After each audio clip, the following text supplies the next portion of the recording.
Assalamualaikum warahmatullahi wabarakatuh. Apa kabar anak-anakku semua, para siswa kelas 7 SMP Muhammadiyah 2 Yogyakarta? Sehat semua kan? Ya, alhamdulillah. Anak-anakku, pada hari Jumat ini kita akan bertemu kembali untuk mempelajari pelajaran bahasa Indonesia pada bab terakhir, yaitu bab ke-8 dengan judul buku fiksi dan buku non-fiksi. Marilah anak-anak, sebelum kita mulai pelajaran ini, kita mulai dengan membaca basmalah bersama-sama. Bismillahirrohmanirrohim. Ya, anak-anakku semua, tentu kalian sudah sangat paham apa yang dimaksud dengan buku fiksi dan buku non-fiksi. Sebelum kita membahas mengenai buku fiksi dan buku non-fiksi, maka Bu Afi ajak kalian untuk mengetahui apa definisi daripada membaca itu. Membaca adalah sebuah keterampilan yang harus dimiliki oleh seseorang yang mempunyai tugas mengumpulkan informasi dari bahan bacaan.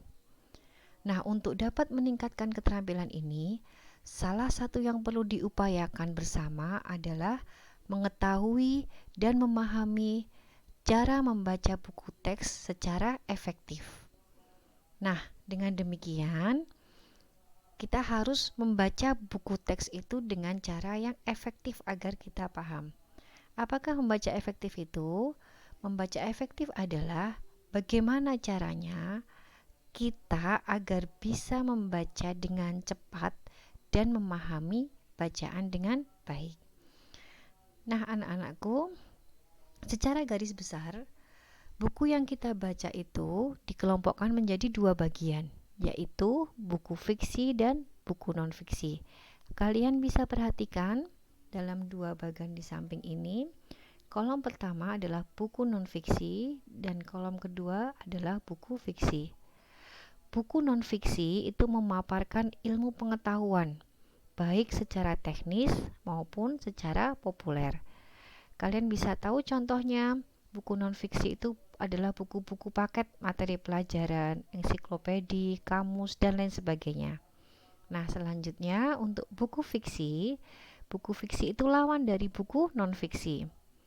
Kalau buku fiksi itu berisi gagasan atau ide atau perasaan penulis yang bersifat fiktif imajinatif. Jadi hanya imajinasi saja ya. Buku fiksi itu perlu kita baca untuk menambah wawasan, memupuk minat baca, dan memupuk kreativitas kalian. Contoh dari buku fiksi apa saja? Ya, betul. Contohnya antara lain novel, kumpulan puisi, dan kumpulan cerpen. Nah, anak-anakku, supaya kalian paham, ini adalah beberapa contoh buku non-fiksi. Ini seperti buku paket kita, buku bahasa Indonesia, ini buku paket pelajaran non-fiksi ya. Kemudian buku cara membuat biogas, kemudian buku terampil menulis surat. Nah, selanjutnya ini adalah contoh daripada buku fiksi yang merupakan imajinasi pengarang, karangan pengarang. Contohnya yang sangat terkenal ini ada novel Laskar Pelangi, ada kumpulan dongeng Si Kancil ya. Kemudian ada juga kumpulan dongeng Anak Nusantara. Ini adalah contoh-contoh dari buku fiksi yang berbeda sekali dengan contoh dari buku non-fiksi tadi. Ya anak-anak, selanjutnya kita harus mengetahui apa saja unsur-unsur yang terdapat dalam buku fiksi maupun buku non-fiksi. Unsur buku fiksi antara lain terdiri dari cover buku halaman depan ya, kemudian rincian subbab buku. Jadi kalian bisa lihat di dalam daftar pustakanya ya, daftar hadir di depannya itu ya, daftar isi ya. Kemudian ketiga adalah judul subbab, kemudian tokoh dan penokohan. Karena ini buku fiksi ya, jadi langsung ke imajinasi tokoh dan penokohannya siapa. Tema ceritanya apa, bahasa yang digunakan sudah tentu kalau buku fiksi maka bahasanya tidak resmi. Dan penyajian alur ceritanya, apakah alur maju atau alur mundur. Nah, untuk unsur buku non-fiksi, yaitu antara lain yang pertama sama adalah cover buku, yang kedua adalah rincian subbab buku, yang ketiga judul subbab, Yang keempat, isi buku, karena ini merupakan buku materi pelajaran ya. Nanti kalian bisa lihat di daftar isinya tersebut. Kemudian cara menyajikan isi buku tersebut. Kemudian bahasa yang digunakan sudah sangat tentu, yaitu bahasanya bahasa yang resmi. Kemudian yang terakhir adalah sistematika penulisannya. Nah, ini anak-anakku, kalian bisa lihat bahwa sangat beda sekali unsur antara buku fiksi dan buku non-fiksi. Nah, anak-anakku, pelajaran dari buku fiksi dan buku non-fiksi cukup sampai di sini.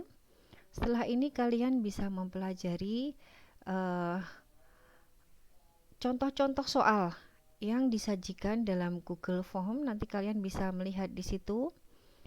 Disajikan 10 soal pilihan ganda. Kalian pilih mana jawaban yang benar di antara unsur yang disediakan. Selamat belajar anak-anakku semua, tetap sehat, tetap semangat, dan selamat berpuasa di 10 hari terakhir menjelang hari Lebaran ini. Marilah anak-anakku, kita akhiri pelajaran pada hari ini dengan membaca hamdalah bersama-sama. Alhamdulillahirabbil alamin. Sekian, billahi taufik wal hidayah. Assalamualaikum warahmatullahi wabarakatuh.